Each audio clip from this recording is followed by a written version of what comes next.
ಲೋಕಸಭೆ ಮತ್ತು ರಾಜ್ಯ ವಿಧಾನಸಭೆಗಳಲ್ಲಿ ಮಹಿಳೆಯರಿಗೆ ಮೀಸಲಾತಿ ಕಲ್ಪಿಸಬೇಕು ಎಂಬ ಬಹುಕಾಲದ ಬೇಡಿಕೆ ಈಡೇರುವ ಕಾಲ ಸಮೀಪವಾಗ್ತಿದೆ. ಈ ನಿಟ್ಟಿನಲ್ಲಿ ಕೇಂದ್ರ ಸರ್ಕಾರ ಮಹತ್ವದ ಹೆಜ್ಜೆಯನ್ನ ಇಟ್ಟಿದೆ. ನಾರಿ ಶಕ್ತಿ ವಂದನ್ ಅಧಿನಿಯಂ ಎಂದು ಕರೆಯಲಾಗುವ ಮೀಸಲಾತಿ ಕಾನೂನಿನ ತಿದ್ದುಪಡಿಗಳನ್ನ ಅಂಗೀಕರಿಸಲು ಎಲ್ಲರೂ ಒಂದಾಗಬೇಕು ಎಂದು ಲೋಕಸಭೆ ಮತ್ತು ರಾಜ್ಯಸಭೆ ಸದಸ್ಯರಿಗೆ ಪ್ರಧಾನಿ ಮೋದಿ ಪತ್ರ ಬರೆದಿದ್ದಾರೆ. ನಾಳೆಯಿಂದ ಏಪ್ರಿಲ್ 18ರವರೆಗೆ ನಡೆಯುವ ಸಂಸತ್ತಿನ 3 ದಿನಗಳ ವಿಶೇಷ ಅಧಿವೇಶನದಲ್ಲಿ ಮಹಿಳಾ ಮೀಸಲಾತಿ ಕಾಯ್ದೆ ವಿಚಾರವನ್ನ ಚರ್ಚೆಗೆ ಇಡಲಾಗಿದೆ.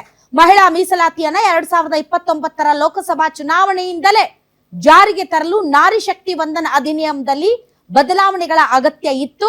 ಆದ್ದರಿಂದ ಕೇಂದ್ರ ಸರ್ಕಾರ ಕಾನೂನಿಗೆ ತಿದ್ದುಪಡಿಗಳನ್ನು ಅಂಗೀಕರಿಸಲು ಈ ವಿಶೇಷ ಅಧಿವೇಶನ ನಡೆಸ್ತಾ ಇದೆ. ಹಾಗಾದ್ರೆ ಏನಿದು ಮಹಿಳಾ ಮೀಸಲಾತಿ ಬಿಲ್ ಅಂತಂದ್ರೆ, ಲೋಕಸಭೆ ಮತ್ತು ರಾಜ್ಯಸಭೆಗಳಲ್ಲಿ ಮಹಿಳೆಯರಿಗೆ ಸ್ಥಾನಗಳನ್ನ ಕಲ್ಪಿಸುವಂತಹ ಒಂದು ಬಿಲ್. 33% ಸ್ಥಾನಗಳನ್ನ ಮೀಸಲಿಡುವಂತಹ ಮುಖ್ಯ ಉದ್ದೇಶ ಈ ಬಿಲ್ದು. SC/ST ಮಹಿಳೆಯರಿಗೂ ಕೂಡ ಮೀಸಲಾತಿ ಅನ್ವಯ ಆಗುತ್ತೆ. NDA ಸರ್ಕಾರದಿಂದ 4 ಸಲ ಮಸೂದೆ ಮಂಡನೆ ಆಯಿತು.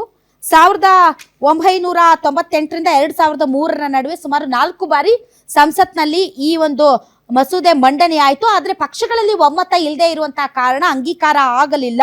ನೋಡಿ, ಇದಕ್ಕೂ ಕೂಡ ಪಕ್ಷಗಳಿಗೆ ವಿರೋಧ ಇದೆ ಅಂತಂದ್ರೆ ಅಬಾಬಾಬಾಬಾ ಎಂತ ಒಂದು ಫ್ಯೂಡಲ್ ಮನಸ್ಥಿತಿಯ ಪಾರ್ಟಿಗಳು ಇರಬಹುದು ಇವರೆಲ್ಲ ಅಂತ. ಆದ್ರೆ ಈ ವಿಶೇಷ ಅಧಿವೇಶನದಲ್ಲಿ ಅಂಗೀಕಾರವಾಗುವಂತಹ ನಿರೀಕ್ಷೆ ಇದೆ. ಸೊ ಮಹಿಳಾ ಮೀಸಲಾತಿ ಬಂದ್ರೆ ಏನಾಗುತ್ತೆ ಈ ಬಿಲ್ ಪಾಸ್ ಆದ್ರೆ ಅಂತಂದ್ರೆ, ಕಾಯ್ದೆ ಜಾರಿ ಆದ್ರೆ ಲೋಕಸಭಾ ಕ್ಷೇತ್ರಗಳ ಸಂಖ್ಯೆ 50% ಹೆಚ್ಚಾಗುತ್ತೆ.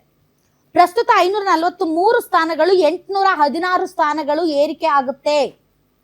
ಹೆಚ್ಚಾಗುವ 273 ಸ್ಥಾನಗಳನ್ನ ಮಹಿಳೆಯರಿಗೆ ಮೀಸಲಿಡಲಾಗುತ್ತೆ. ಕರ್ನಾಟಕದಲ್ಲಿ ಪ್ರಸ್ತುತ 28 ಲೋಕಸಭಾ ಕ್ಷೇತ್ರಗಳಿವೆ.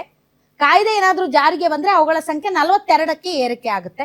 ಹೆಚ್ಚುವರಿ 14 ಸ್ಥಾನಗಳು ಅದು ಮಹಿಳೆಯರಿಗೆ ಮೀಸಲಾಗುತ್ತೆ. ವಿಧಾನಸಭೆಯಲ್ಲಿ ಈಗ 224 ಕ್ಷೇತ್ರಗಳ ಪೈಕಿ ಸುಮಾರು 74 ಮಹಿಳೆಯರಿಗೆ ಸಿಗಲಿದೆ. ಸೊ ಯಾಕೆ ಮುಖ್ಯ ಇದು ಅಂತಂದ್ರೆ, ಪ್ರಸ್ತುತ ಲೋಕಸಭೆಯಲ್ಲಿ ಮಹಿಳಾ ಸದಸ್ಯರಿರೋದು 14% ಮಾತ್ರ. ಮಹಿಳೆಯರ ಸಬಲೀಕರಣ ನೀತಿ ನಿರ್ಧಾರಗಳಲ್ಲಿ ಅವರ ಧ್ವನಿ ಹೆಚ್ಚಿಸುವ ಗುರಿ ಸಮಾನ ಅವಕಾಶ ಇರ್ಬೇಕಪ್ಪ. ಇದು ಒಳ್ಳೆ ಹೌದಲ್ವಾ?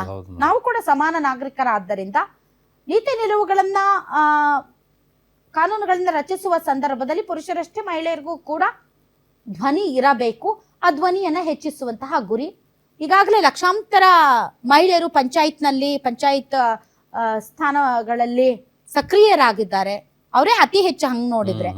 ಸೊ ಹೀಗಾಗಿ ಈ ಒಂದು ಬಿಲ್ ತರೋದಕ್ಕೆ ಈಗ ನರೇಂದ್ರ ಮೋದಿ ಅವರು ಮುಂದಾಗಿದ್ದಾರೆ. ಬಟ್ ಇದಕ್ಕೆ ವಿಪಕ್ಷಗಳು ಕೂಡ ಸಣ್ಣ ಪ್ರಮಾಣದಲ್ಲಿ ವಿರೋಧವನ್ನ ವ್ಯಕ್ತಪಡಿಸ್ತಾ ಇದ್ದಾರೆ. ಬಿಲ್ಗೆ ವಿರೋಧ ಅಲ್ಲ, ಬಿಲ್ ತರ್ತಾ ಇರುವಂತಹ ಟೈಮಿಂಗ್ಗೆ ವಿರೋಧ. ಈ ಟೈಮಿಂಗ್ ಅಲ್ಲಿ ಕೇವಲ ಚುನಾವಣಾ ಹಿತದೃಷ್ಟಿಯಿಂದ ನೀವು ತರ್ತಾ ಇದ್ದೀರಿ ಅನ್ನೋದಕ್ಕೆ ಮಾತ್ರ. ಅಂದ್ರೆ ಮಹಿಳಾ ಮೀಸಲಾತಿ ಓಕೆ, ಆದ್ರೆ ಚುನಾವಣೆ ಟೈಮಲ್ಲಿ ಯಾಕೆ? ಸೋನಿಯಾ ಗಾಂಧಿ, ಜೈರಾಮ್ ರಮೇಶ್ ಮತ್ತು RJD ಈ ಆರೋಪವನ್ನ ಮಾಡ್ತಾ ಇದೆ. ಆತರವಾಗಿ ವಿಧೇಯಕಗಳನ್ನ ಯಾಕೆ ಮಂಡಿಸ್ತೀರಿ? ಅದರಿಂದ ನೀವು ರಾಜಕೀಯ ಲಾಭ ಪಡ್ಕೊಳ್ತಾ ಇದ್ದೀರಿ. ವಿಪಕ್ಷಗಳನ್ನ ಇಕ್ಕಟ್ಟಿಗೆ ಸಿಲುಕಿಸುವಂತ ಉದ್ದೇಶ ಇದು. ಮೋದಿ ಅವರು ಯಥಾ ರೀತಿ ಸತ್ಯ ಮರೆಮಾಚುವಂತ ಕೆಲಸ ಮಾಡ್ತಾ ಇದ್ದಾರೆ. ವಿಶೇಷ ಅಧಿವೇಶನ ಕರೆಯಲು ಕೆಲವು ವಾರ ಕಾಯೋದಕ್ಕೆ ಅವ್ರು ಯಾಕೆ ಸಿದ್ರಿಲ್ಲ? ಯಾಕೆಂದ್ರೆ 2011ರ ಹಳೆಯ ಜನಗಣತಿಯನ್ನೇ ಬಳಸಲು ಹೊರಟಿರುವುದು ಯಾಕೆ? ಯಾಕಂದ್ರೆ ನೀವು ಹೊಸ ಜನಗಣತಿ ಮಾಡೋರು ಇದ್ದೀರಿ. ಆ ಜನಗಣತಿ ಮಾಡಿದ ಮೇಲೆ ನಿಮಗೆ ಪಕ್ಕಾ ಲೆಕ್ಕಾಚಾರ ಸಿಗುತ್ತೆ, ಮಹಿಳೆಯರು ಎಷ್ಟಿದ್ದಾರೆ ಅಥವಾ ಪುರುಷರು ಎಷ್ಟಿದ್ದಾರೆ. ಸೊ ಮೀಸಲಾತಿ ಪ್ರಮಾಣ ಹೆಚ್ಚಾಗ್ಬೇಕಾ ಕಡಿಮೆ ಆಗ್ಬೇಕಾ? ಸೊ ಈ ಒಂದು ಅನುಪಾತದ ಆಧಾರದ ಮೇಲೆ ಮಾಡಿದ್ರೆ ಇನ್ನೂ ಚೆನ್ನಾಗಿರುತ್ತೆ. ಸೊ ಮೋದಿ ನೇತೃತ್ವದ ಕೇಂದ್ರ ಸರ್ಕಾರಕ್ಕೆ ಮಹಿಳಾ ಮೀಸಲಾತಿ ಅನ್ನೋದು ಒಂದು ನೆಪ ಮಾತ್ರ. ಇದರ ಹಿಂದೆ ಇರುವಂತಹ ಅಸಲಿ ಕಾರಣ ಇದು ಕ್ಷೇತ್ರ ಮರು ವಿಂಗಡಣೆ. ಇದು ಸಂವಿಧಾನದ ಮೇಲೆ ಒಂದು ಪ್ರಹಾರ ಆಗಲಿದೆ. ಯಾಕೆ ಅಂತಂದ್ರೆ 2027ರ ಜನಗಣತಿಗೆ ಜೋಡಿಸುವ ಬದಲು 2011ರ ಜನಗಣತಿಯ ಆಧಾರದ ಮೇಲೆ ನೀವು ಇದನ್ನು ಜಾರಿಗೊಳಿಸೋದಕ್ಕೆ ಏನು ಮುಂದಾಗಿದ್ದೀರಿ, ಅದು ಒಂದು ರೀತಿ ಅನ್ಯಾಯ ಆಗುತ್ತೆ. ಸೊ ಹೀಗಾಗಿ ಈ ಬಗ್ಗೆ ಒಂದು ಸ್ವಲ್ಪ ಕೂಲಂಕಷವಾದಂಥ ಚರ್ಚೆ ಆಗಬೇಕು ಅಂತ ಪ್ರತಿಪಕ್ಷಗಳು ಆಗ್ರಹ ಮಾಡಿವೆ. ಕಾಂಗ್ರೆಸ್ ಸರ್ಕಾರ ಕೂಡ ಈ 33% ರಿಸರ್ವೇಶನ್ ಏನಿದೆ ಅದರ ಬಗ್ಗೆ ಅದು ಕೂಡ ನಾನಾಗಲೇ ಹೇಳಿದಾಗ 4 ಬಾರಿ ಬಿಲ್ ಮಂಡನೆ ಮಾಡಿದ್ರು. ಸೊ ಅವ್ರಿಗೂ ಏನು ಅದ್ರ ಬಗ್ಗೆ ಏನು ವಿರೋಧ ಇಲ್ಲ.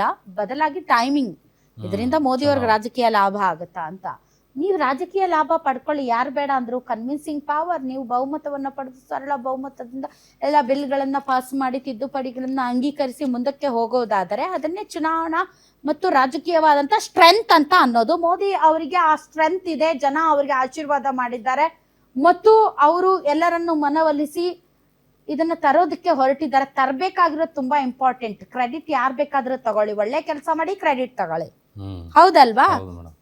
ನೀವು ಚುನಾವಣಾ ಸಂದರ್ಭದಲ್ಲಿ ಮಾಡ್ತಿರೋ, ಇನ್ನೊಂದು ಟೈಮಲ್ಲಿ ಮಾಡ್ತಿರೋ, ಮತ್ತೊಂದು ಟೈಮಲ್ಲಿ ಮಾಡ್ತಿರೋ, that is not important. But ಮಾಡೋದು ಇಂಪಾರ್ಟೆಂಟ್. ಆ ಇಚ್ಛಾಶಕ್ತಿಯನ್ನ ಪ್ರದರ್ಶನ ಮಾಡೋದು ಇಂಪಾರ್ಟೆಂಟ್. ಮತ್ತು ಆ ಇಚ್ಛಾಶಕ್ತಿಗೆ ಅನುಗುಣವಾಗಿ ರಾಜಕೀಯ ಶಕ್ತಿ ಮತ್ತು ಚುನಾವಣಾ ರಾಜಕೀಯದಲ್ಲಿ ಮತಗಳಿಕೆಯ ಶಕ್ತಿ ಇಂಪಾರ್ಟೆಂಟ್. ಅದೆಲ್ಲವೂ ಪ್ರಧಾನಿ ಮೋದಿ ಅವರಿಗೆ ಇದೆ. ಹೀಗಾಗಿ ಅವರು ರಾಜಕೀಯ ಲಾಭಕ್ಕೋ ಚುನಾವಣಾ ಲಾಭಕ್ಕೋ ಒಂದು ಒಳ್ಳೆ ಕೆಲಸ ಮಾಡ್ತಾ ಇದ್ದಾರೆ. ಅಪ್ರಿಶಿಯೇಟ್ ಮಾಡೋಣಪ್ಪ.